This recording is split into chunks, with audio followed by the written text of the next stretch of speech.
Welcome to The Long List, a podcast that celebrates movies and other pop culture through the storied art of rankings.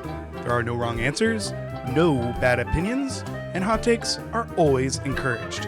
I'm Jack Muller, and with me as always is my brother, Josh Muller, and this episode is all about deciding which film is better, Babylon versus Tenet. A death match. We're here. To the bloody end. It's time. Yeah. I mean, we could save us all the time and I'll just tell you. No, we're going to come up with a mathematical way of formulating this decision. Okay, great. Josh, how are we doing? Good. Good. I said this in my last episode, or our last episode, but I thought of this concept in a fever dream. Yeah. Back when we were battling it out with our Babyloning Oscar picks. Battling it out with our Oscar picks. Right. We ended up tying. Good Yeah. job by us. Yeah. Pretty cool. Yeah. We know what we're talking about? Yeah. Allegedly. Yeah. On today's episode, we will be attempting to hash out which movie is better, Christopher Nolan's 2020 sci-fi thriller Tenet, Yes. or Damien Chazelle's 2022 Hollywood epic Babylon. Yeah. Sounds good. I'm excited. Yeah, are you? Yeah. Okay. Yeah, I basically, just wanted an excuse to talk about both of these movies and couldn't decide on which, and then it's. But I'm excited because I think this is a fun structure that we could come back to in the future. Essentially, pitting two movies against each other that are relatively, perhaps abstractly similar Yeah. in overall quality. I think in overall quality for sure. Beyond that, it's tough to find the. This is not an indictment or anything. It's tough to find the common thread between the two. They came out around the same time, big time directors. Yeah. And I think they're both well loved and some people really don't like these movies. Yeah, both of them. And there's a wide gap. I think their polarization is the reason why they're fun to pit up against each other. I agree. Because I bet there are Babylon freaks out there who don't like Tenet, and I bet there are Tenet freaks out there who don't like Babylon. Yeah. And then there's freaks like me who Just love them both. Yeah, man. I won. Yeah. We're good. I think if we were doing this for the betterment of other people, this podcast would have ended a long time ago. That's a really good point. There's a lot of Spotlight references that go on. Did you hear last week's episode? It got weird. Oh, yeah, last week's episode got weird. That was fine. Yeah, but speaking of last week's episode, maybe my new reference that I'll jump in every time is Sheep Detectives. Yeah, Sheep Detectives or Ned Campbell. I'm gonna say. I like those as a basis. Yeah. Before we get into the rules of this exercise, Josh, without saying too much, where do you stand on these two movies? What are your letterbox scores? Things like that. So out of 5 stars, Okay. my Tenet score is 4 stars. Okay. Out of 5 stars, my Babylon score is 3 stars. Wow. Yeah. Not 3.5. No. Didn't even change it after doing this episode. Did not. Got it. I will allow that it might sink in at some point. I think, we're going to get to it, but I think on paper, I should like this movie a lot more than I do. And I'm confused about that. I will say to the same degree, although I like the movie more, the same thing has happened with me with Once Upon a Time in Hollywood. I've seen it twice. The first time I saw it, I gave it 4 stars. I really liked that movie. But I kind of felt in my mind that on a rewatch, I would see things or it might sink in better or whatever, and I would bump it up. And I didn't. And I still believe at some point I might bump it up. And I still believe that about Babylon. Yeah. Like, I feel like... Well, we're going to get to it. I'm honestly a little bit surprised, just because the first time I watched it, I really liked it, but I also watched it in 2 parts. Yeah. And it's a long movie, so that Yes. might help. Second time I watched it all the way through. I was also with Alex, and she was enjoying it like the whole way through. She didn't really make it to the end, but I don't fault her for that. No. But I was confirmed that I really like this movie. Yeah. For me, as far as letterbox scores, they're both a 4 and a 4. Okay. Yeah, they're right there. Oh, okay. Yeah, great. But we'll see which one overtakes shortly. Yeah, we will. Piggybacking on your note, Becky, my partner, does not like Babylon. She was just like, not my thing. So did she watch the whole thing? She did not watch it this week when I watched it again. Yeah, she watched the whole thing. Oh, okay. Yeah. Well, yeah. First time we were always talking about people falling asleep and. Yeah, not people, just her. Yeah, well, right. Yeah, that's true. No, she saw the whole thing. Okay. Yeah. I think I said this on the last pod, but these are two movies that I love and would be very reserved with recommending to anyone. Yeah. Like even remotely. You're right. It's like if you don't really, really like movies, I'm probably never going to say, you should really watch Babylon. You should really watch Tenet. I think I get it this time. Right. Didn't me neither. We'll hash that out. I think I'm more confused Me now, too. actually. Me too. Okay, so we're going to try to do this relatively mathematically. Yeah. We will be breaking these films down into categories. Yeah.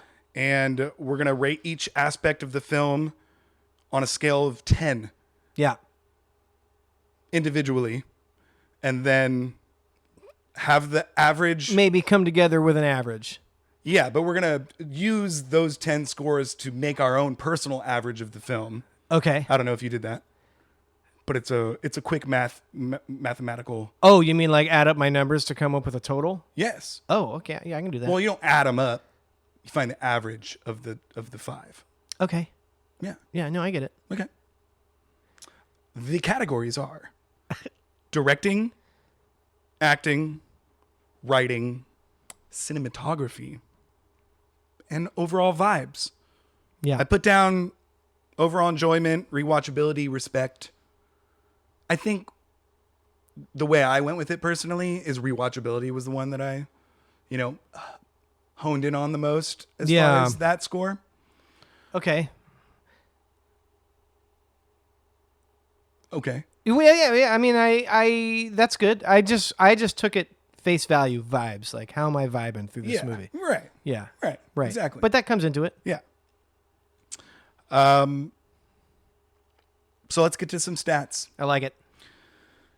Tenet came out in 2020. It's a sci-fi action adventure thriller written and directed by Christopher Nolan. Stars John David Washington, Robert Pattinson, Elizabeth Debicki, Dimple Kapadia. Good job. Yeah. Michael Caine and Kenneth Branagh. Follows a CIA agent recruited into a secret elite organization who is tasked tracking down a new technology that allows objects to move backwards in time in order to prevent a future war and really the end of the world. Yeah. Stakes are high. Stakes are high, as they should be in this. And that's all you really need to know. The world could end. I think that's all I know. Yeah. I've been having seen the movie twice. Really? Only twice? Yeah, twice. Wow. 2 times. I throw it on, dude. I don't blame you. Yeah. Don't always get through it. Probably I seen don't it. blame you. I think I've probably seen it all the way through maybe 3 times. I think those times you're watching Tenet, I'm still watching Spotlight. Sounds about right. It was the first Hollywood film to hit theaters during the pandemic, Josh. Opened in the UK, right. August 26th, US September 3rd. Somehow, and I don't understand this number, but somehow grossed $365 million worldwide. Yeah. During the pandemic. Oh, well, movies, Christopher Nolan, he's got that power. He's got the juice. Pandemic. Yeah, that's true. He's got the September juice, 3rd, 2020? Yeah. Weird. That's early. I certainly didn't see it in theaters. I feel like some people did like drive-ins for that, which would make a little bit more sense, but I don't think that's 365 million Is worth. there even a drive-in in the Bay Area? I don't know. I want to go if there is. Its budget was $205 million. Pretty big, but Pretty big. Good thing it did those numbers. Yeah. Worked out. Could have been bad. Also, 365 and it just being a totally incomprehensible film almost. Yeah, right. Yeah. Right. It was nominated for 2 Academy Awards, production design and visual effects. Okay. 1 for visual effects.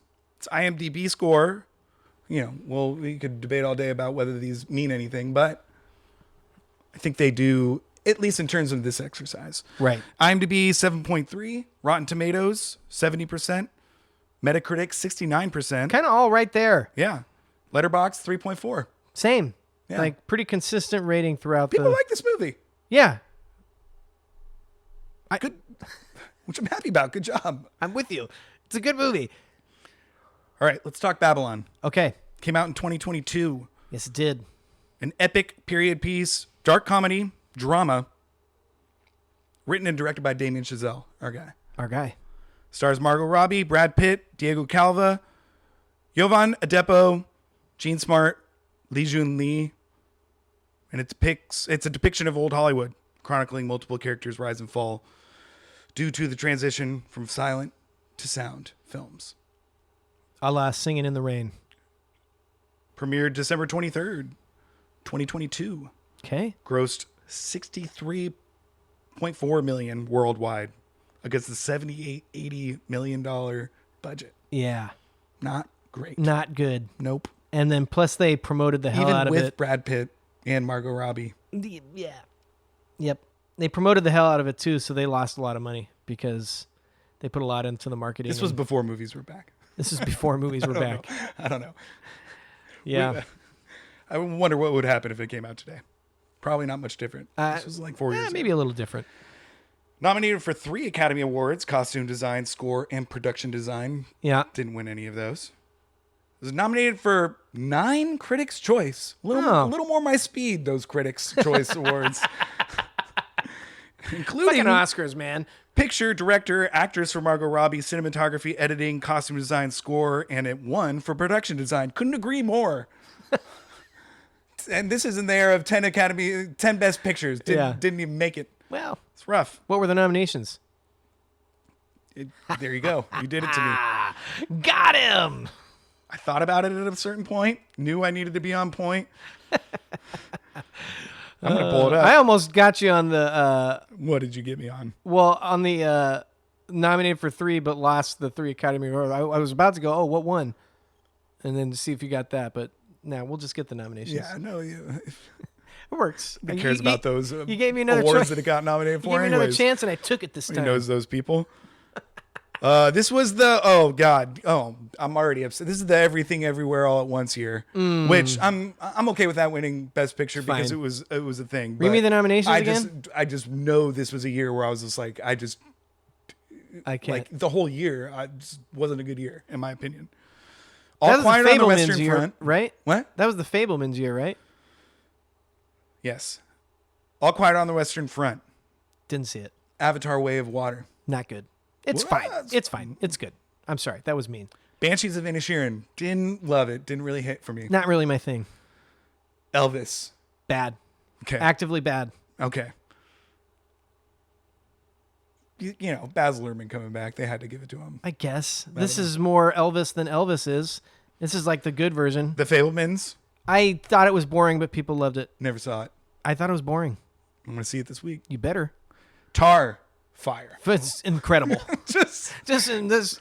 so good. Not many notes on Nope. this end. It's really good. How did it not win for Best Picture? I don't know. That movie's really good. Top Gun Maverick. Oh, I forgot about that. Sorry. No, it's not only are there not many notes, there are no notes for that movie.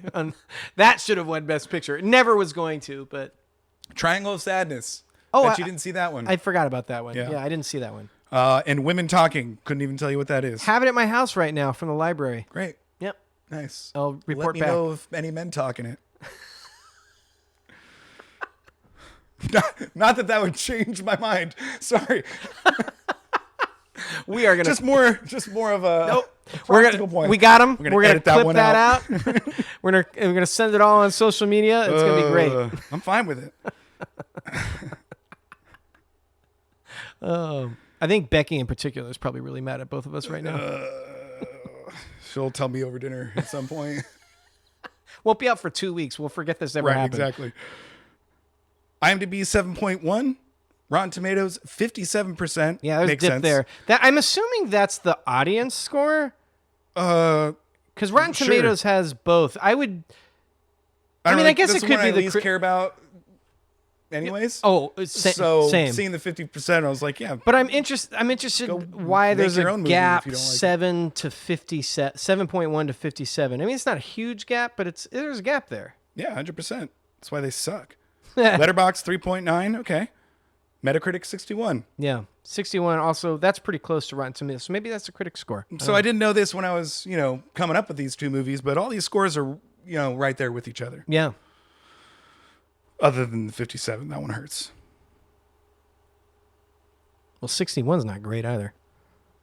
Yeah, but Metacritic's tough. It's really tough. But just if we're going to compare, Tenet got 69. Yeah. Tenet's like all within the same. Yeah, that's pretty consistent. I was a little surprised. Me too. Me too. That's Yeah. like really like they're all like right next to each other.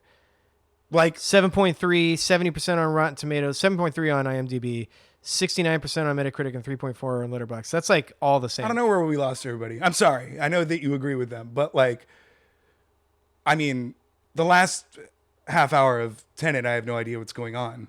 At least. Oh no, I think these are pretty good scores though. Like you said, Metacritic's the toughest one. Are you talking about Babylon? Pretty good on scores? Babylon. I'm sorry. I'm saying I don't know where we went wrong between the both. Like I can't. Like I'm pretty shocked that Tenet has overall better reviews than Babylon. I'm not. Clearly. Actually, these are pretty in line with my ratings too. All right. Well, let's take a quick break. And then we'll bust out the numbers. Yeah. I want to stress, I'm making jokes about this, but like I am surprised I don't like Babylon as much as I do. Me too. On paper, it seems like a good one. Right. I have my notes. We're gonna get into it. But considering I still, after 2 viewings, have no idea what's going on. Well, I would almost argue Tenet. that on paper, like it's kind of the opposite for me. It's like on paper, it's like, okay, cool. That sounds like a good movie. But when you watch the movie, it's like, holy shit, this is the craziest movie I've ever seen. All right, let's take a break. Okay.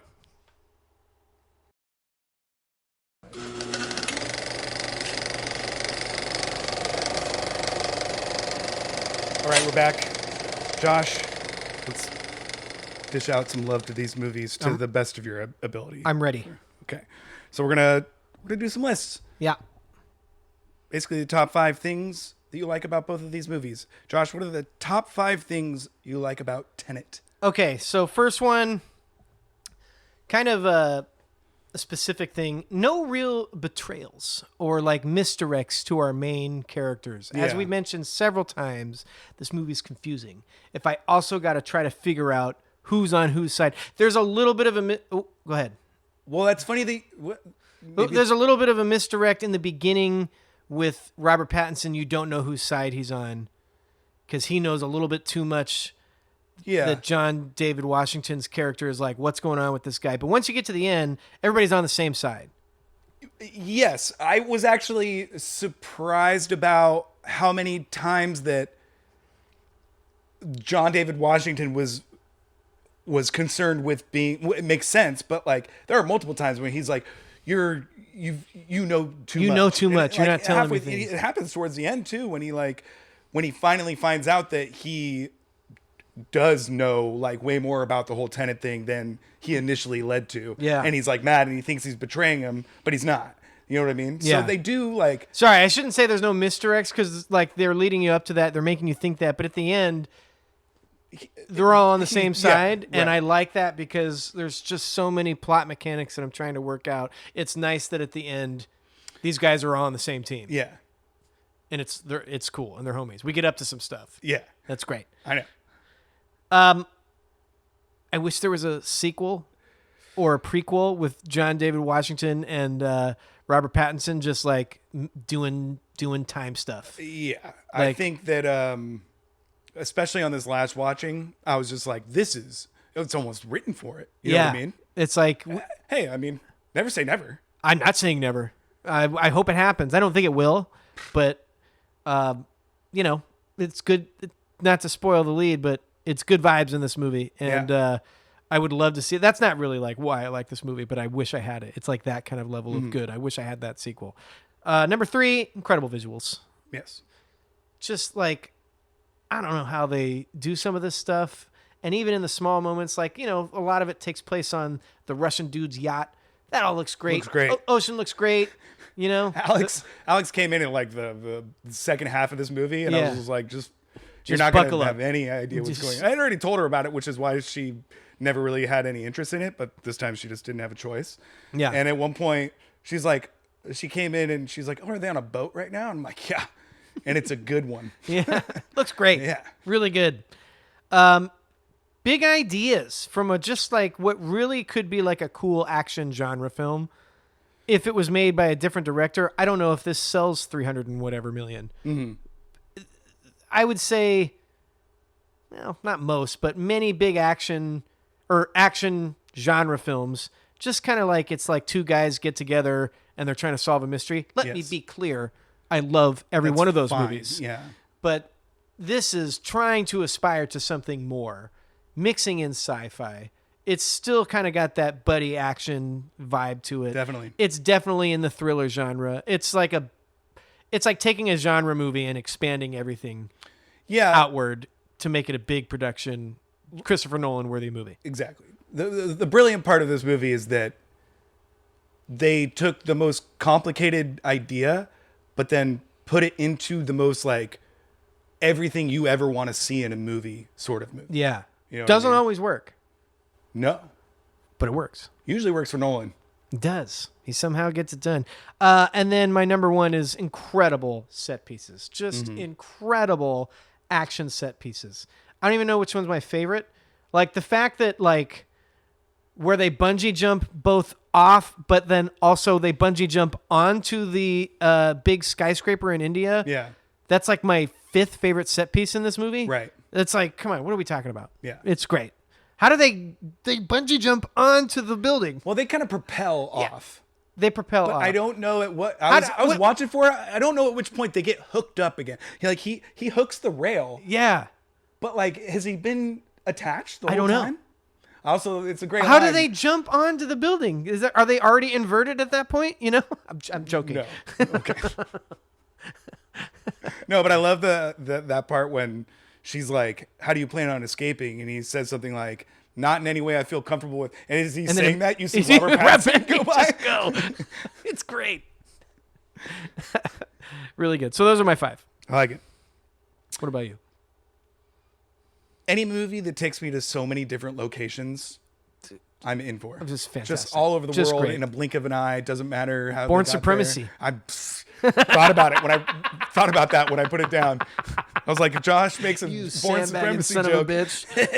that was my game winner. Unbelievable. Just kidding. I already pulled away at that point. Yeah. I put, as far as action movies go, this is pretty close to being visually perfect. Kind of what you said about visuals. Yeah. I mean, we didn't. No part of this movie do we need, but like, No. Getting an action movie and having it just look so damn good. We haven't even talked. Well, you might talk about it. Never mind. Yeah. Looks great. Looks great. I guess mine are kind of pretty similar to yours. I said I love that the whole time, like, you're seeing this movie and then you get to the end and you're like, did I just watch a buddy cop movie? Yeah, right. And I didn't even know it. They really wrapped that one up. Wish they would have put that on the poster. I would have saw it earlier. I think actually now, honestly thinking about it, to your point, I think it's because the whole time you're not trusting that it is going to end so positively and that, that Robert Pattinson isn't doing something on the bad. rewatch, knowing that like, Robert Pattinson is good, I was just like, hell yeah. Yeah. These guys have done some stuff. I want to see the stuff. We're going to get up to some stuff is just, I should have put that in my top 5 favorite things about Me too. That's actually my number one. Yeah, exactly. If you haven't seen the movie, why are you listening to this episode? But if you haven't seen the movie, we're going to be spoiling both these movies. Yeah. Also. At the end of the movie, after all this crazy time heist stuff that goes on, it's really confusing. It's great. I love it. And then Robert Pattinson's walking off in the distance. And he's like, hey, man, how do we know each other? Oh, you trained me, all that kind of stuff. And then he goes, what's going to happen? He goes, oh, we get up to some stuff. I know. It's just such a great line. Well, also in this, third, fourth viewing, this was the first time I understood the sad undertones of it. What do you mean? Which is that he means get up to some stuff in his future / past, but Robert Pattinson. He's already gotten up to the stuff. He's already gotten up to the stuff and is going back into the mission to die. Yeah. So that's the end of his story. Really? Yeah. Yeah. That's the end of his story. Mm-hmm. But he knows that he has this whole life where he's done all these crazy jobs with John David Washington, which is his future, but Robert Pattinson's past. Ugh. It's confusing just to talk about it. It is. And it's a really, really good play on a happy ending. Yeah. You know what I mean? Yeah. Because it's not a happy ending. It's not a happy ending for him. Exactly. But for the main character, it's like, oh, I'm going to meet you in the future and we're going to do all this crazy shit. And then number one, oh, sorry. No, I have two more. I said, I do love how confusing it is, despite it also being one of the negative parts of the movie. Right. But I just love being confused in a movie. But when I'm confused in a movie and then I'm entering the third act and finally get it, and then the third act just confuses me more up until maybe the last 5 minutes. I don't know. But I love how confusing it is. And then I love how propulsive it is. That's my number one. As soon as this movie starts, huge, crazy action set piece. Really gnarly. Still don't get that one. The first opera stuff. I'll watch it again tonight. But you're right. But yeah, it's a great set piece. And then you're off, and then you're just in this crazy thing, and you just got to figure it out. Yeah. Good luck. Very much good luck. All right, Josh, 5 things you like about Babylon. Echoing the first part. Incredible set pieces, especially the first 2. Yes. Just great. But there are a couple sleeper hits towards the end, as far as set pieces. Yeah. It's a movie about old Hollywood and a movie about making movies. That's I'm sure there are examples where I can figure it hasn't worked, but that usually works for me. Yeah. It's good stuff. Great. Damn good job of it. Yeah. Great backdrop with which to set your story. The pace is breakneck for the most part. It does slow down in parts, but not many. It's just going the whole time. Yeah. Propulsive, like you said with Tenet. Looks great. Academy Award-winning cinematography. Is that what you said? Didn't win. Oh, okay. Didn't even get nominated. All right. Got nominated for maybe it won in the Critics' Choice. Whatever. He got nominated for a Critics' Choice. Hey, there you go. Looks great. And Chazelle is the director, really pulling out the stops, not holding anything back. Didn't leave any bullets in the chamber. No. He went for it. Right. In every minute detail. Yes. So those are my 5. That was 5, huh?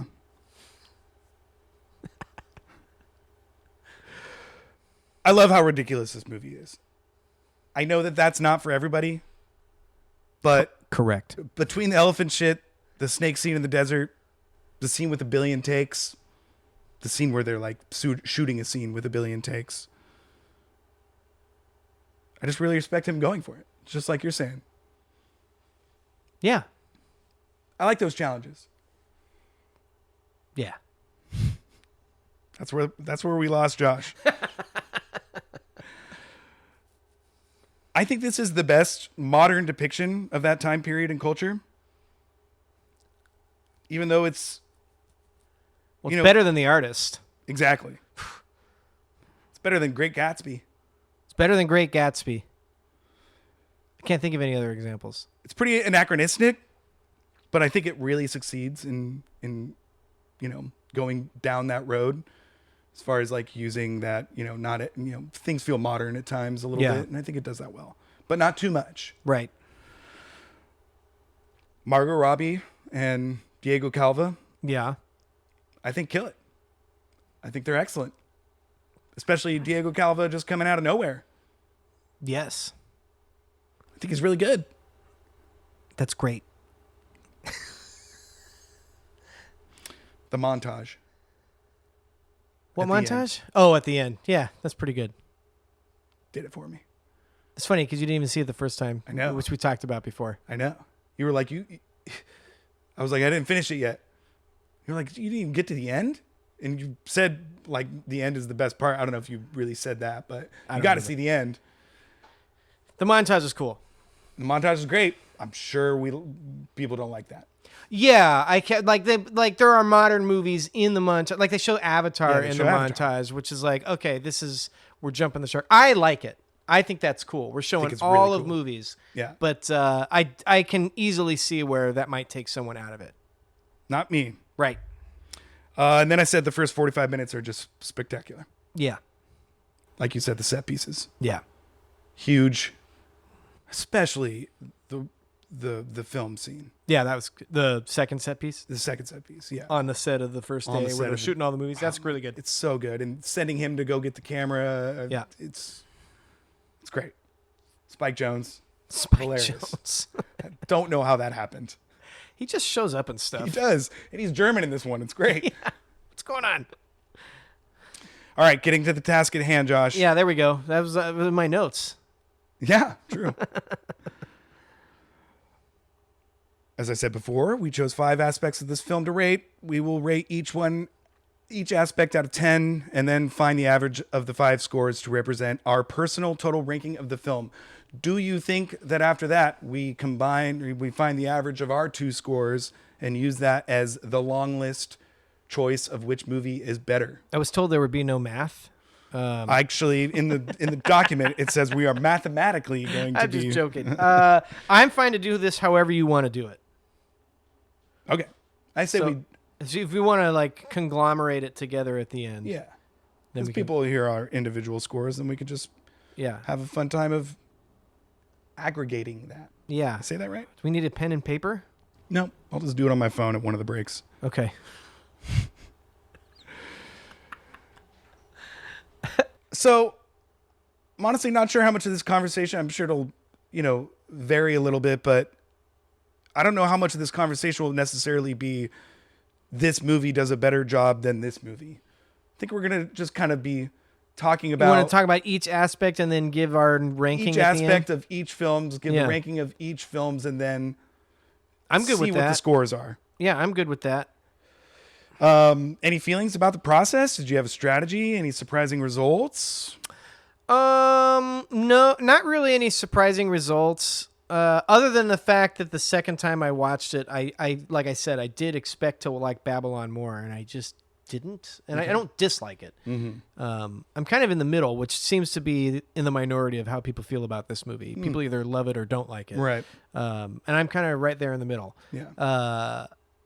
But as far as the process goes, no, I mean, I watched the movies. I took my notes while I was doing it.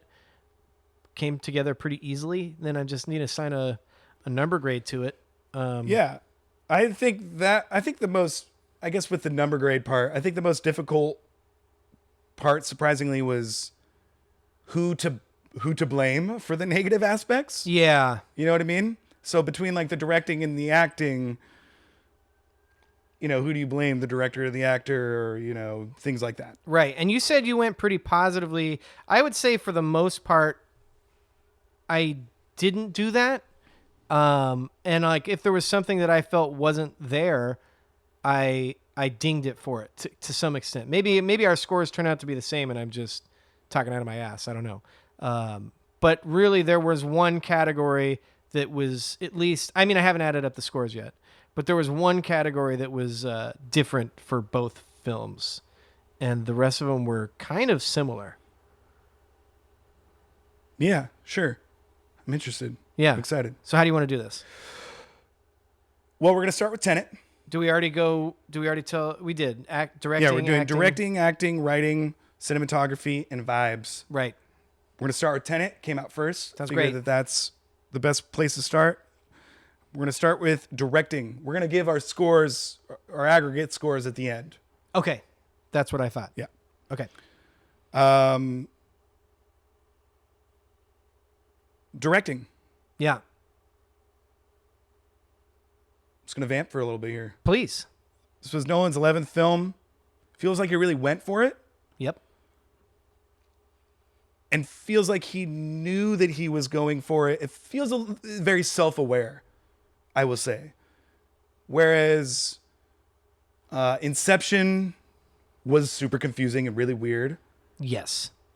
but also trying to make some pretty grand point Yeah. that didn't land home.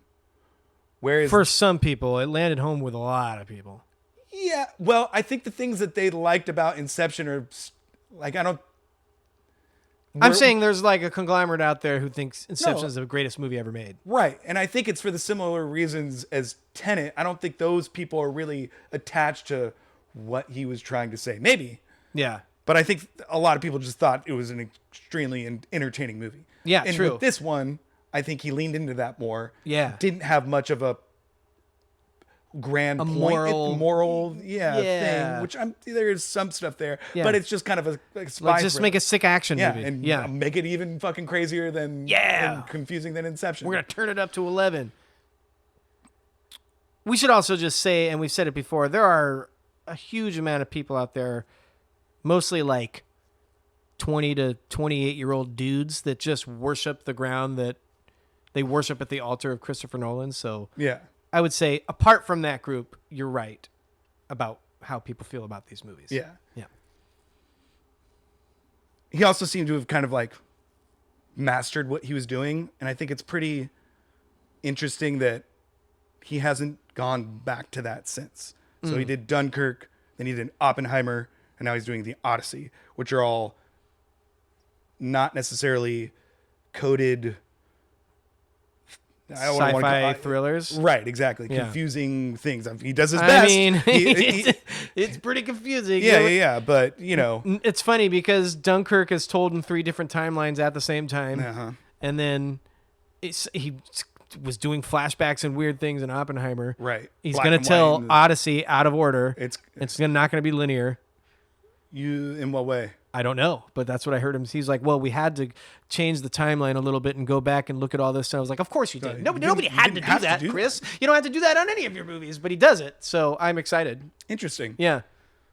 The guy just loves messing with the watch, Jack. I wonder how he's going to. I honestly thought it was going to be cutting between could just be like flashbacks, home and.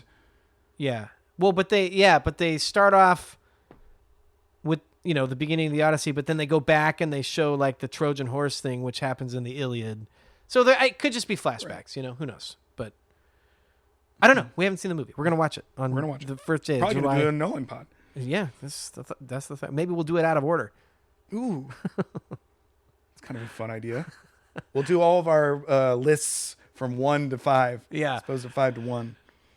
Just to mess with them. We'll rank our Nolan movies right out of the gate and then say the welcoming opening thing. I gave it a 7. I also gave it a 7. For directing. Yeah. Which I honestly put down a different number at first. Okay. A higher number. I figured. But I don't know.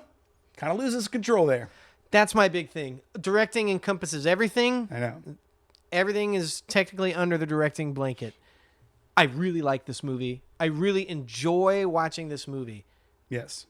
But if you ask me to explain the plot points, having seen it twice, I'm going to get lost. And I don't even necessarily, because you could say the same thing about like Mission Impossible Fallout. Sure. But with this, I'm honestly like in the last 30 minutes a little frustrated that now I don't even understand more. And I want to understand more in this because they're telling me there's this bigger world and they bring the mechanics into the movie. Whereas Mission Impossible, I don't want to like dumb it down because I love those movies, but I'm going there to see Tom Cruise stunts. Yeah, right. I know there's a plot. I can follow the plot. If you don't follow the plot, whatever. Tom Cruise has to go get the thing and save it from the bad guys. And like that's the story of everyone. Yes. So this one is intentionally different, and it's trying to do something bigger, and it's confusing. It's confusing. And like I said, I like confusing Right. things, and I like the confusing part of Mission Impossible Fallout or any Yeah, Mission fine, Impossibles because I'm like, oh, maybe I'm watching something a little smarter than I think I am, but it's probably not. It's just confusing. Yeah. But yeah, it's event at the end of the day falls on the director. right. Yeah. I think there's a moment where they establish some rules about the inversion. Yeah. Especially when Aaron Taylor Johnson comes on. Love seeing him show up. By the way. That was great. And he's only in half the movie and he's really good in it. He lays down the rules of when you're going into this world. Yeah. None of those rules mean anything in like 15 minutes later. And I'm sure there's a reason why. But I haven't been able to figure it out. But I don't know in which. I think maybe he just lets us figure it out. But, they say everything's going to be going backwards, and then it's not, because I guess they go through the whatever. It's like you don't see yourself. Everybody sees themselves, constantly. But you can't touch yourself. Oh, maybe it's just touch yourself. Yeah. Really? I think it's touch yourself. Anyway, it's still confusing. That falls on the director. Yes. I have some subcategories for that, but we're going to cover it. So okay. Yeah. Do you have any other notes on the directing? Well, just like part of the confusing is the writing. We're going to talk about writing. We're going to talk about acting. So I think we adequately covered it. Ultimately, this movie is awesome, but there are holes, or at the very least, vagaries that I can't figure out. And if that's the point, great. It leaves me a little frustrated. If that's not the point, then the director basically didn't totally do his job. And maybe everything gets knotted up into a nice tight bow, and I'll figure that out on watch 17. But after watch 2, I'm more confused about what's going on than I did on watch 1. Yeah. Because on watch 1, you're trying to figure everything out in real time, and at the end, the movie makes it seem like it all gets wrapped up nicely. Right. And you're like, I was just going to trust that worked out great. But then when you know everything and you go back and revisit, now you're trying to figure out the rules, figure out the plot, figure out who's going where, and it lost me. So 100%. Not to mention a bunch of secret theories and things that we didn't even get into. Plus, Becky showed us that thing about the Tenet plaque. Yeah, you know what I meant to. Maybe we'll look at it in a break, okay. and we'll explain it better. We won't be able to explain it now. Acting, great. I feel like I'm going to try to get this idea out there in a nice little box, but I don't know. Okay. I feel like acting is one of the lesser aspects of what Christopher Nolan cares about in his movie. Wow, that's crazy. As you were saying that, I never thought about that, and as you were saying it, I knew exactly what you were going to say, and I think I agree for the most part. And there are a couple of things. All of his really big actors in his movies are always really good. Yeah. Leo in Inception's really good. Really good. Cillian Murphy, Oscar winning. Great. Robert Downey Jr. Oscar winning. Yeah, sure. Those are Michael Caine. He's the same guy and everything, but shows up in all of them. Exactly, and he's obviously good. But the other part of it is that it almost is you didn't have one better take of that. Sometimes you see line deliveries and things like that, and it's just that's just weird in general. I got it on here. Nice. So just do it one more time, because they seem right there, but they just didn't get... We're close. Why didn't you just give him some notes? But he's probably worried about how he's going to make a guy fighting himself 100%. in backwards in time look awesome, which, by the way, it does. It does. And I don't really care about those weird, awkward line deliveries at the end of the day. I couldn't agree more. John David Washington. Okay, yep, this is it. I'm glad you had this. I thought this was going to be hot takes. I love him. He's great. Love watching him the whole time. He's got super cool. One of the faces that you can't. He's got the thing where you just watch him. Super cool. One of the parts of this movie that I love. Great physicality. Super really good action. Holds the screen well. Yeah. Does all the stunts. He looks great. But tough line readings. Is dude. he good at acting? Tough line readings. It's pretty tough. What are you doing some of the times? And so this was one of the moments where it's just is this on Nolan or is this on John David Washington? Right. That's what I mean when I think we're gonna hash out my further notes on the directing in these subcategories. Kenneth Branagh. Hang on. Okay, sorry. Let's. I don't want to hammer this home because No. I really like John David Washington, but I will give him the benefit of the doubt that he's talking about some weird shit in this movie that's confusing for me to listen to it, and he's got to deliver this in a compelling way. It's tough dialogue to deliver. I will give him that. Okay. But he does not do a good job. There's his dialogue. We'll get to writing. His dialogue is poor. Yes. Delivered poorly. Conversely, he's usually being explained to the confusing stuff. I have notes about that too. And his lines are more like throwaway, like kind of like funny lines. They're just delivered dry and they land, don't hit. Yeah. And it's just like, yeah. It's just all the action stuff and all the nonverbal stuff. This makes us sound like we're killing the guy. No, I have a hard time with this. He really holds the screen well, but he does not deliver these lines well. Right. If we were doing this exercise, I might not think twice about it. I might be like watching the movie being like, that was weird, but it's Christopher Nolan movie. This happens a lot in Christopher Nolan. It happens in Batman all the time. All the time. And we love those movies. Yeah.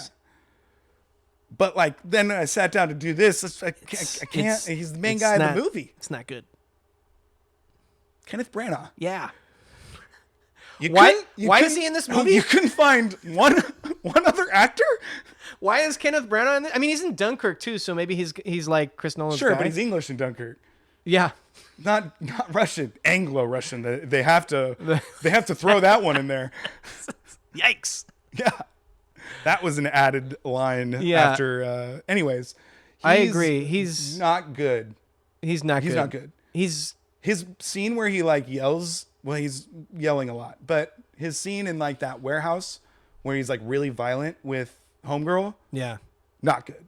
Not good. I'll also say, and this probably for the younger crowd doesn't matter as much, but when I see Kenneth Branagh, I'm like, why is this guy your Russian villain? Like, it doesn't, there's too much baggage with Kenneth Branagh that I've seen in other things. Exactly. That it's like, this is supposed to be like some... I never really like him that much. I don't either. But he's more of a stage actor, so I think that's what's happening. And a director, and he he's does like things. a Shakespearean, like that's how he got his fame, is becoming a huge Shakespearean actor. Yeah, and he's been in lots of stuff, and he's writes and directs, and that's all great. But I just see him, and I'm like, immediately, why is that's Kenneth Branagh? That's Kenneth Branagh. And he's then not when Russian. he's Russian, yeah, it makes it even weirder. It's weird, and he doesn't do a particularly good job. I was worried about this section a little bit. I was too. Okay. I can't believe we're exactly in line right now. Those are my first two notes. Right. My third note is Robert Pattinson's good. That's great. That's my guy. I was talking about this with Becky. This is going to be a long episode because we're not even halfway done through the first thing. Whatever, who cares? I was talking about it with Becky the other night, how it's interesting how some actors are willing to take smaller roles in cool movies when they're big-time movie stars. Robert Pattinson now is one of the biggest movie stars in the world, and yet he'll still, this was a little while ago, but he'll still show up as the second or third lead in things if he thinks it's cool. Though. That's what I'm saying. Yeah. But not everybody's willing to do it. Right. But they usually are in Nolan movies, is my point. That's fair. You got huge actors playing small roles That's all fair. the time. That's fair. But I just like that he'll do smaller, interesting movies, and then he'll do his big thing. He's like, and then he'll do a side, like he showed up in The King, that was a Netflix movie, and he was like the French Donaphan for 5 minutes and got his ass kicked by Timothée Chalamet. Right. Like, not many people are willing to do that. Right. He's great. He's great. Never not liked him in a movie. Maybe my rising favorite actor. That's what I'm saying. I'm with you. Elizabeth Debicki. Who's that? The woman. Okay. She's okay. She's fine. She's good. Yeah, she's good. Really good. All right. Thought Gave she it was a great. 6.5. I gave it a 6. It's my only point. I think I was generous with a 6, honestly. But Because I was scared. So I did 0.5. I was like, 6 sounds too low. I do think John David Washington does a lot of good stuff that isn't the delivery of admittedly hard dialogue. Exactly. I think so. I think my 0.5 was just like, this is a tough one. It is. And I don't leave the movie being like, everybody was terrible in that movie. No, I don't either. You know, like I said before, that, you know, breaking this down in this sort of exercise is kind of the only way that I would ever think. I thought about it like that. Yeah. Writing. Written by Nolan, solo Nolan. I didn't do the research. I don't know how many times that has happened. Well, he writes with his brother a lot. know. I know that. Yeah. No, I don't know either. But he was off on his own. Yeah, might have wanted to bring in old brother on this one. Yeah. Nolan's movies are very heady and complicated and can be pretty stuffy. Overcomplicated, yes. Pretentious, not fleshed out. Debatable. I think on the surface, this movie is literally all those negative things. Yeah. But like I said before, But when you invert it, I think, right. I think it's really self-aware. yeah. I think he didn't really care too much. And I think there's an argument to be made that he cared too much. okay. And that made it too difficult to figure out because we've seen it multiple times. Now maybe he didn't care and was just like, yeah, this is close enough. Let's get to the end because we're going to shoot something awesome here. That easily could be it. Or maybe everything is tied up in such a neat bow, but like I don't know about that. I don't know either because I can't figure it out. I can't figure it out, but it seems like such a ridiculous concept that how can someone do all of that work without just like kind of landing the plane Or explaining even a little bit. Like if I figured it out, I'd be like, look, everybody, I figured it out. Yeah. And he's like, nah. Like there's a world where this movie is super complicated and then does tie up in a nice bow at the end. And people still don't like it just because they were like, I just sat there and watched something ridiculous the whole time. That doesn't happen. Right. It's just confusing the whole way. Yes. Dialogue isn't great. It's not great. Really, like, pretty actively bad exposition in certain parts where they're just like explaining Blah, blah, blah, blah, blah, blah, blah, blah. These are the rules of the thing. And it's not in a creative way. And first time I didn't really notice it that much because I'm literally just trying to figure out what's going on. Second time when you kind of know what's going on, the way they choose to deliver the rules of the world that they've created is just kind of unoriginal. Compared to how original since the world is they create. They don't even seem to match up with the rules that they've been very meticulous, yeah. Well, yeah, like you're saying, there's like massive exposition. So we got that point, Yeah. But then when you don't do that, right, then it gets even more confusing. Yeah. It's just like, why not make massive exposition of that part too? Exposition is like a big thing for me too. If you do it in a boring way, I notice it, and I noticed it. Yeah. I gave it a 6 out of 10. I gave it a 7. Okay. Pretty original. Very true. Yeah. Cinematography. Looks great. Hoyt van Hoytema. Gesundheit. Sure. Great career. Nolan films, Interstellar, Dunkirk, Oppenheimer, and he's doing The Odyssey. Our guy Hoyt. Our guy Hoyt. Other films, Let the Right One In, The Fighter, Her, and Nope. Wow. Amongst others. Our guy Hoyt. I know. Crisp, clean shots. Obviously works on a very visually epic scale. Even when the movie isn't super epic, thinking of like Her. Yes. And even Nope. I guess Nope is a little bit epic, but it visually big, whatever the case. Yeah. No notes on Tenet. I think the way he works with visual effects is extremely impressive. You know what I mean? Yeah. Mixing in with kind of like it's either crazy visuals or like you're in a room and both look great. Yeah. I would say...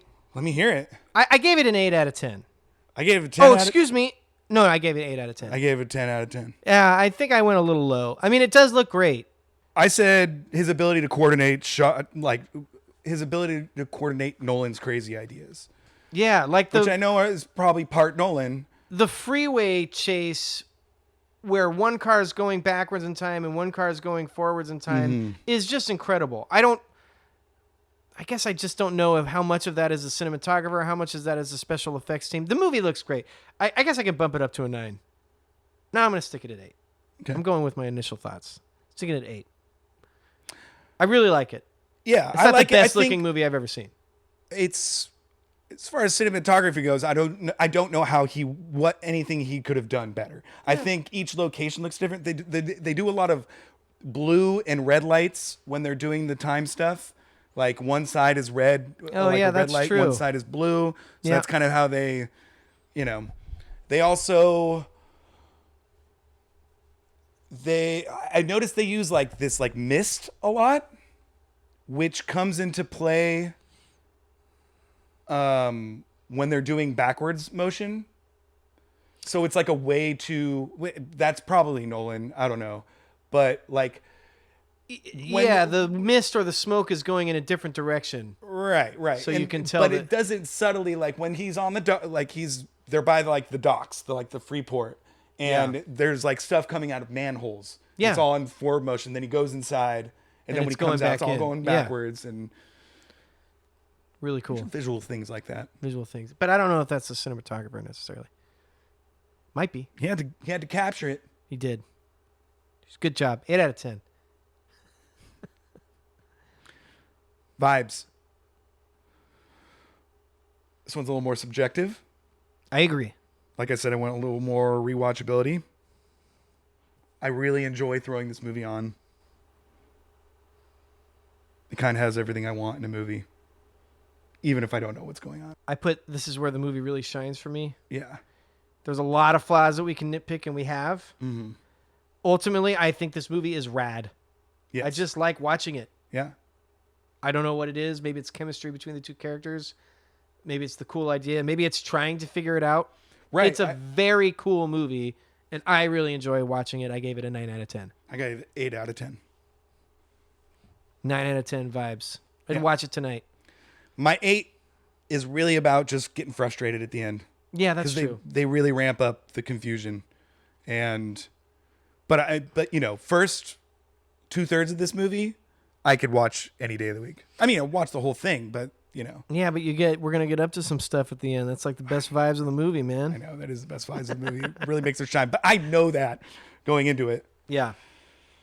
Now, so I can really just like sit back and watch them be homies and meet up for the first time. Allegedly. Right. Diet Coke. Diet Coke, man. That is your favorite. What? So my aggregate score was 7.7.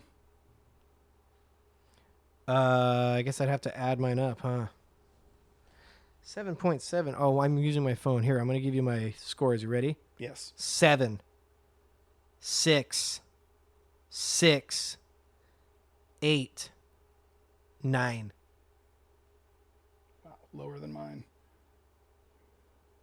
What? 7.2. How am I getting points? Because there's odd numbers, dog. Oh, yeah, I guess that's true. 36 divided by 5. Fair enough. 7.2, 7.7, so that's a really looking forward to 14.9. Should we do that for the long list? We can do that later. Okay. This is totally. No, we're gonna find the mean of our two numbers. Don't be so mean. I can just do kidding. It now if you'd like. What did I say? 7.2? 7.2 and 7.7.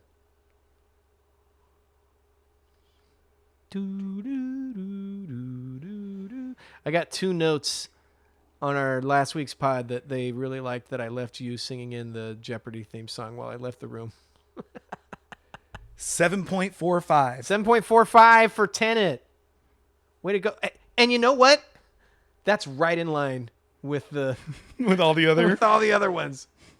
Yeah, IMDb is 7.3. All right, let's take a break and then we'll do Babylon. Right, sounds good. Wait, hold on.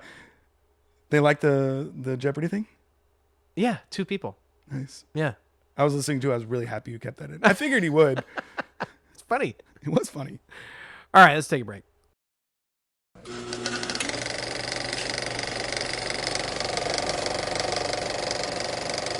All right, we're back. Before we move on. Sorry. Josh, do you know about the Ed Harris Truman Show meme that has now hit the memes? Saw some good ones. My favorite thing. It's pretty good. Rarely is there one that I don't think is funny. Okay. I was in the bathroom just now.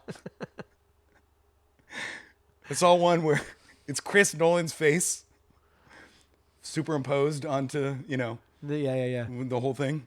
It says he's excited for the movie.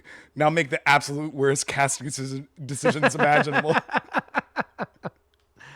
So good. I love when I go into the bathroom and I see something totally relevant. Oh, we forgot to look up the Tenet thing. Which one? The plaque thing that Becky sent us. Whatever. All right. Let's do Babylon. Okay. Really excited for this one. I think I'm going to disappoint you. No, I mean, yeah, I'm ready for you to disappoint No, me. I mean like, well, whatever. You'll see. Directing. We're starting with directing. Yeah. This was Damien Chazelle's 5th film. 5th. Oh yeah, we forgot the student film that he released. It's a feature. Yeah. It counts. Haven't seen it, but I've seen the other 4. Same. Sorry, my cat was meowing. Guy really goes for it. Yes. Huge set pieces. Yeah. Fantastic editing. Yep. Hundreds of extras. I think he really nails it as far as his duties at hand. Yeah. And I think his ability to pack so much into all these set pieces, which would already be good, but like, you know, if you're watching the party scene at the beginning, you could just pick any part of the frame and see something new every time. There's like so many things going on. All the while he has this crazy, you know, camera coordination and oneers that he has to tell all these people what to do. Yeah. I think he's really good. Proud of him. Good job. What do you think? I agree with everything you said. I think him saying he really goes for it. A little bit Too much, maybe. Like, this is going to be the overall theme of my negative slant, if there is one, towards this movie, and that I can feel everyone really trying. It doesn't feel natural. Like, I feel like everybody's going, look what I can do. And it just, something about it feels a little off. Now, technically, it's really well done. You mentioned all the choreographed oneers. You got to get everything right to get that shot right. I can't imagine how many times they did it. Everybody's clearly having fun on the movie, and he knows how to set up a shot and move a camera and conceive of these big set pieces. But I just feel like it's almost trying too hard. That's my only note. I think it's more stylized than that. I think it's supposed to be that. I agree. Because the whole world that they've created is over the top. Yeah. But it doesn't do it for you. I wouldn't say it doesn't. Well, all these kind of bleed together on this one for me. Actually, for the last one, too, because, you know, we were talking about writing and acting in the directing part. So, ultimately, I gave this a 7 out of 10. I think it's a technical marvel that doesn't totally feel right to me. I gave it a 9. Yeah. I think a lot of those things are on purpose. I think the big thing is that this is like it's like a big cocaine movie. Okay. Like everybody's on coke the whole time. Right. And I think that is lending towards it. I think having the mix of modern with old timey is kind of coming to a point there. Yeah. With the overdoneness of it. Because you get the old-timey old actors, but then you kind of get the gnarliness of modern things. Yeah. I don't know if I'm saying this right. I just think it's like very on purpose. And I think it's what he was going for. Oh, I 100% agree with that. I think that's why, like, I still gave it a 7 out of 10. It's not like he did a bad job. Something just doesn't feel right for me. I should also say that I really we talked about Goodfellas a few weeks ago. You could say the exact same thing that I just said about this movie. You could say about Goodfellas. Yeah. You could say the exact same thing. This is a very Scorsese movie. About another Scorsese-esque movie about Boogie Nights, yes, which we bring up many times. Yes. But for whatever reason, I like those movies more. I don't know what it is about it. I don't know if I've pinpointed that. Whereas this one, again, on paper, I feel like I should like it, and it's not that I don't like it. It's just that something feels a little off to me. And I think it's tone. I think it gets dark more. Well, those movies get pretty dark. Yeah. Yeah. Let's keep it going. 7 out of 10. Yeah. Maybe it'll come to the fore as we talk about it more. Right. Acting. I started talking about that I thought the acting was good in this movie, and you gave me some looks about 30 minutes ago when we were doing it. So you want to go first? I don't think it's bad. I have some notes.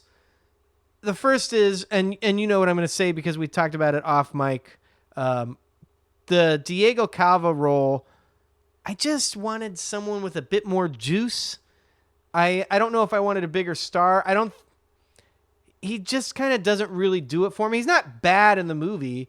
I just feel like compared to everything else, now maybe he wanted to have some sort of like a little bit more subtlety in his main performance and have it be grounded in someone that the audience can relate to. I totally get that. I just feel like he's the part that I remember least about the movie. And then other characters, and I'm gonna use Margot Robbie to say this, but it can go for a lot of people. Again, I feel her trying in the movie. Like, I feel her acting with a capital A rather than just doing the performance. And it feels like everyone, again, probably because that's the intention, is going for it 100%, 110% of the time.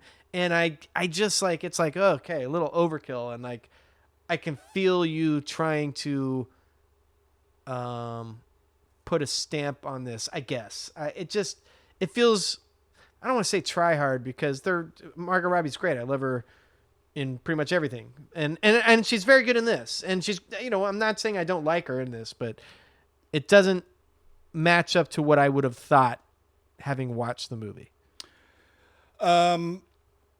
Yeah. Well, I disagree. I mean, again, I think this is super stylized. Yeah. And so I think she's very stylized. I think you're right that Diego Calva is the least of all of them, which lends towards me not minding all the other ridiculous things because it's his story. Yeah. Nobody else really changes that much in the movie throughout the course of the movie. Nope. She goes from a pretty gnarly, drug addict person to, getting worse, I suppose. Yeah. He goes through a whole arc. I mean, he goes through a nobody to someone big, and then he's a drug addict Loses it all, to figuring it out at the end. Yeah. It's implied that he figures it out at the end. Yeah. Brad Pitt, he kind of has arc. But I think when you're really focusing on Diego and like letting it be his movie, the other things are just like wild and crazy around him. And I like his performance as far as being a little bit more subtle, a little bit not knowing what's going on. And I think using someone who is, lesser known in that role benefits to kind of what the story is trying to say. And I definitely remember him at the end of this movie. I'm just like, who's that guy? He was excellent. Yeah. But I agree with you that it's really big. All of it's really big. I just think it's on purpose, and I know that going into this movie and treat it as such. Nice. I gave it an 8. I gave it a 6. Damn. Yeah. It's just, A 6. a 6. The same. Let's not explain that. Okay. I honestly didn't even mean to do it. As soon as I said it. It's just part of her muscle memory. A 6. A 6. There's Moon. There's Moon. Probably got to go let him in. The same as Tenet. Your same score as the acting in Tenet. Yeah. Wow. I mean, if Robert Pattinson was in Babylon, I might sing a different tune, Margot Robbie is really good. It feels forced. She's good. But she's a crazy person. I mean, okay, that's like literally the point of her character. Okay, well, I don't like it that much. Okay. I got you. I feel like I should like Diego Calva's character more because he is more subdued, but to me, he's kind of forgettable, which doesn't seem like that's the case for you. No. So. Writing. I didn't know where to go with this one. I think the story is great. Obviously kind of a classic rise and fall, but like done 4 ways a little bit, like 4 different stories. But I think it struggles with focus in those 4 stories. I think that's a good way of saying it. Even though I like where he explored. Yeah. But the Sydney stuff is just only a couple scenes. Yeah. Even though they're really good scenes. But that's like a whole movie unto itself. Right. Even the Brad Pitt stuff, I guess, isn't totally exploited. It's a little all over the place. It's a little all over the place. Yeah, I kind of said it kind of feels like an episodic thing that you're just going to the next thing and not explaining why we're going to the next thing. Like I come back to the South Park guy, Trey Parker, I think. I don't know if that's right. Yeah. He says we teach in all our writing things or our episodes, this happened, but then this happened, so then this happened.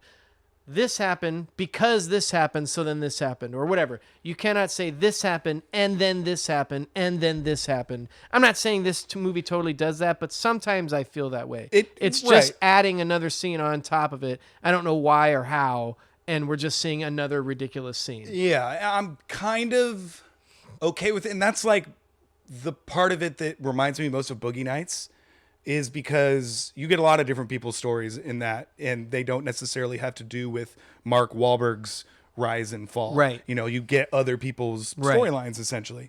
So I think that's kind of what it's doing here. And I do think that it wraps up nicely in the end. And I do too. You figure it out that, you're watching Diego's, or Manny.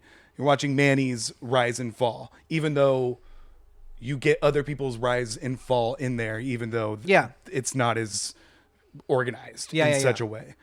It's almost like messing with you at different points. Yeah. But I mean, a movie with Margot Robbie and Brad Pitt, you don't expect Diego Cava, who I don't know that I've seen him in anything else, to be the star of it. So they're kind of playing on that a little bit. Right. Yeah. I gave it a 7. I gave it a 7. Cool. Yeah. Cinematography. I'm ready. Linus Sandgren. What? Oh.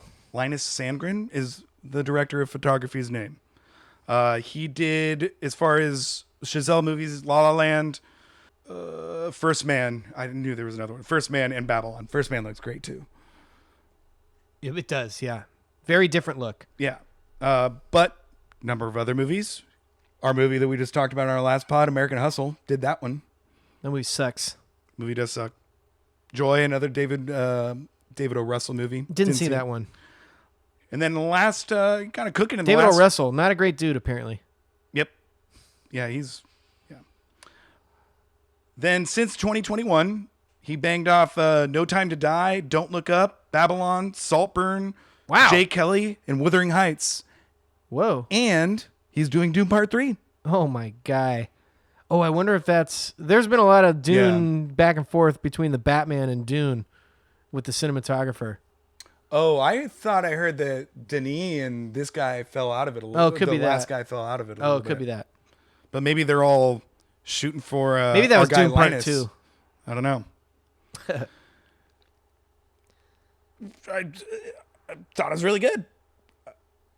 What? The cinematography of this film. Yeah, I agree. It looks great. Yeah. From the daytime shots to the nighttime shot, it goes from light to dark a lot. And the way he moves his camera, I noticed he's done this a couple times. There's a video on Instagram where I don't think I noticed this before this, but it's from La La Land, and there's the guy operating the camera who might be the cinematographer, could just be another camera operator, I don't know. And he's got a whole rig on to his body. And it's a thing where Ryan Gosling is playing piano, and then Emma Stone is dancing, off to the other side of the room, and he's like whipping back and forth between them. Yeah. And Damien Chazelle is tapping the guy on the shoulder when he wants him to whip back to the other character, and it's a really cool thing that you see him do. Right. But then I notice he does the same thing at the end of Whiplash when you're going back and forth between J.K. Simmons conducting and Miles Teller. Thank you, Miles Teller playing the drums and doing his drum solo, and he's doing the exact same camera movement. I didn't notice that one necessarily because I didn't think to look for it in this one, but the camera movements in this one, you mentioned all the one-er shots. Yeah. It's just really impressive. Not just the way the shot looks, but the way he moves the camera in his they do a bunch space. They also do a bunch of like smash cuts and zooms and a lot. It's all over the place. It's it all keeps over it the going. Place. But it's effective. Yeah. Looks great. There's one note. Yeah. It has a weird sort of, I don't know if this is intentional because this is like the golden era of Hollywood or whatever, but it has a little bit of like a polished look to it that, say, First Man does not. First Man looks like it's got film grain, it's grittier. Really? I feel like there's a lot of film grain in Babylon. Maybe not film grain is not the best way to say it necessarily. Not saying that's not in there. I'm just saying it does look like there's like a little bit of a polished look to it. I don't know exactly what. It, mostly the indoor shots, but that's just one note. I gave it. I almost went the other way. Like sometimes it's like some of the like night shots are like it's pretty dark and a little film grainy, and I don't know what's going on necessarily. Oh, interesting. Maybe I'm tripping. No, maybe I'm tripping. I gave it a 9. Yeah.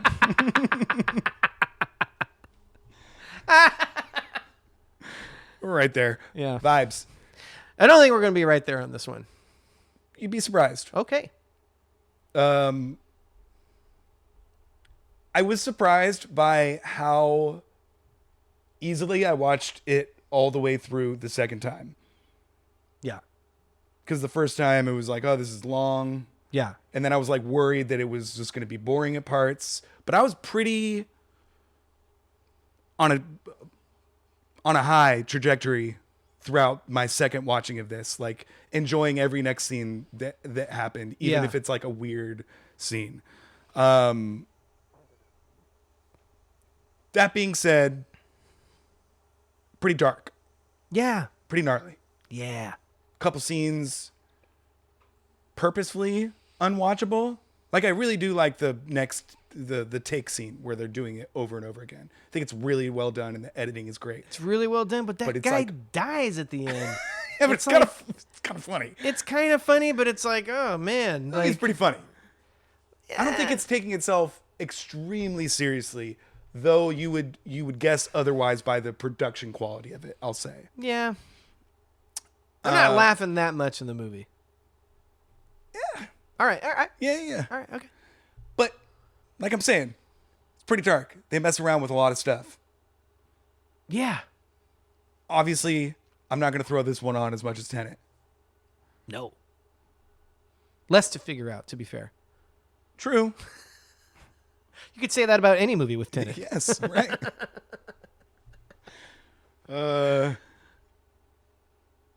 I put it at 7.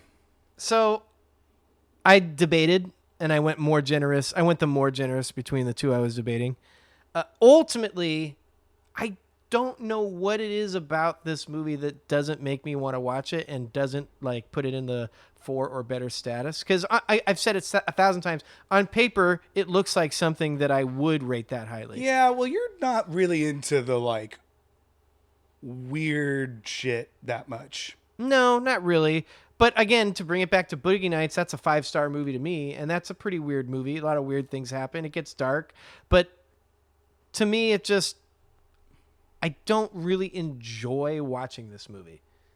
And so I gave it a 6. Like, I can recognize that it's very well made, and I do think there's a better than 0 chance that I watch it a third time and it clicks, just like we said earlier. Yeah. To this point, it hasn't clicked for me. Yeah. And I don't know when I'm going to watch it again because to this point, I haven't really enjoyed watching it. No, so it makes sense. I'm not giving up on it. Like I said, I was pretty nervous about my second watch of it. Mm-hmm. Like, maybe I was just in a good mood that first time. I watched it in 2 parts that first time. And maybe I was in a bad mood because I've been pretty busy these last couple of weeks. We're planning on a couple of bigger episodes. I had to pick up a couple shifts at work. So, like, maybe I was just busy this week and didn't have time to really like sit down and enjoy it, and I was watching it while taking notes, looking at it analytically. I think this is a movie that you really should just buckle your seatbelt and go along for the ride, you know? Yeah. And I didn't do that this time, to be fair. I sat down with my computer in front of me to take notes while watching Babylon and could not. Yeah. I just put down my computer and said, I'm just going to let this one just ride. let it wash over you. Yeah. Yeah. And it worked. So I gave it a 6. So what does that put you at? I don't know. You got to have to add it up. I don't have my phone. Jesus. We're recording. So mine is... There's my phone right over there. Yeah. For those on YouTube. What's up? Mine is 8. 8? Tough beat for my guy, Tenet. Here we go. You ready? It was 7.7 was Tenet. I know that. Are you ready? Yes. 7. 6. Oh, whoa. Give me a second. 7. Okay. 7, 6, 7, 7. 9, 6. It's low. That's low, man. That's a 7. That's a 7. Okay. So 7.5. Is that how that works? Am I still recording? I just almost closed my computer like an idiot. We're still recording. Oh, that was so close. I was like, I'm done, and I'm not hosting. I'm putting the computer down. Hey, Josh, we're recording on your computer. Good call. Okay, we got it. We're good. We're still going. Little peek behind the curtain there. Did you write down tenets? What we scored for Tenet? No. I remember what each of us gave, though, so we can do it again. I didn't write it down either. It was a 7.7 and a 7.2. I think it was 7.3. I think was our thing. Is that right? Although, how would a 7.7 and a 7.2? It was 7.45. Right. Maybe. Babylon gets it. It's by 0.05. What is the Babylon's? Babylon's is 7.5. It's a bunch of horse shit. Get a bunch of elephant shit. Looks like Babylon is the better movie, everybody. No we way. did it. No! I win! Twice! I win twice! I love it. This worked out. I'm glad it was so close. Yeah. You're not happy. Don't move my mic. I'm messing with my microphone right now, actually. Pick your computer back up. I know. Well, because I kept touching the microphone. The Critics' Choice Awards know what they're doing. I'll watch it tonight. It's going to be great. It is. Next time. Third watch. Third time's a charm. Yeah. Yeah. That's what happened to me with Royal Tenenbaums. True. Took the third Took a watch. while. Now it's a You're masterpiece. going to love it. We'll watch it. He's got to be ready for it. Actually, I'm crushing Steve Spielberg tape tonight. True. Really? What are you going to watch? Well, I told you this. I recently bought Ready Player One. Okay. For like $5 at I don't know, Rasputin or whatever. Never seen it, and it's my movie night, and that's a kid's movie, so it could be that. Could be the Tintin movie, which I didn't see. Yeah. And is another kid's movie. Animated? No. It is, yeah. It is? And then James... Or is it it's computer animated? It's computer animated. And then James just finished the book BFG, so we're going to watch that one soon, too. I don't have high hopes for any of the movies. Yeah. I don't have high hopes for any of those movies. We just watched The Color Purple. I saw a clip of BFG on Instagram like yesterday. It's weird. And I was like, creepy. Well, it's our guy Steve. Yeah. I watched The Color Purple again the other night. Tough hang movie, man. Haven't seen it since high school. It's good. Well, I'll save it for the pod. Okay. But tough hang movie. We really got to tell Adam he's got to start crunching some tape. I meant to text him this morning. We told him, start watching movies. That's all you got to do. Nice. I'm excited. I'm going to try to get that document out to you guys this week, and I've got some plans. Nice.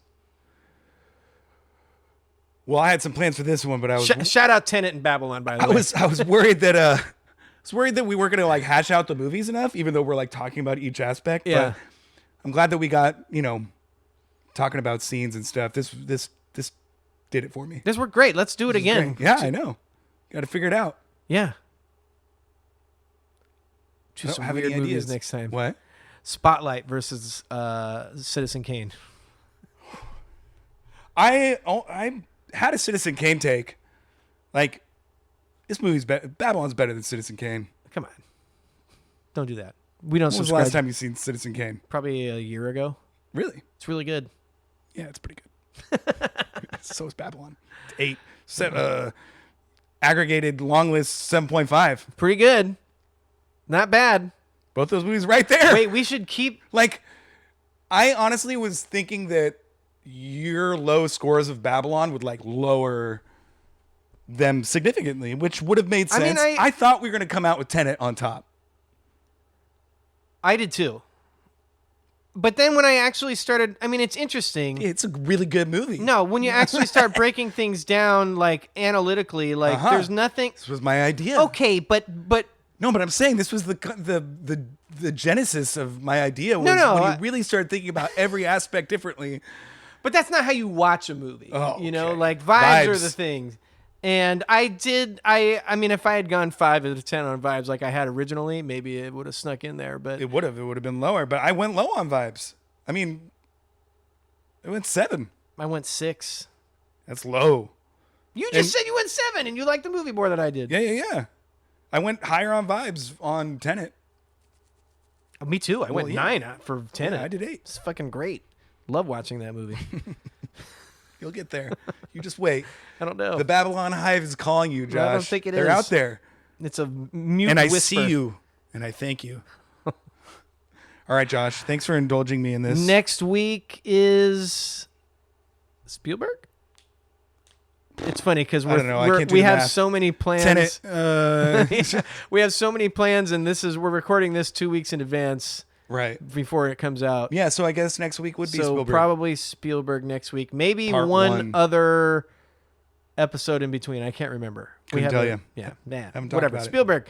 Yeah. Look for that coming to you soon. ET Either phone 1 home. or 2 weeks away. And it's going to be a 2-part podcast. So we get to talk about Spielberg for 2 weeks. But we'll be doing it in one sitting. So Here's to you swim just in have with to listen to us. bow-legged women. But it's, to prep you for Disclosure Day, which is about to come out on the 10th. 12th. Get ready. 12th. I don't know what I'm talking about. Yeah. Thanks, Josh. Thanks, Jack. Thanks for having me. Thanks for listening, Thanks for everybody. hosting. Of course. This was fun. This was fun. Tenet is better. Have a good night. Not by our mathematics. Peace.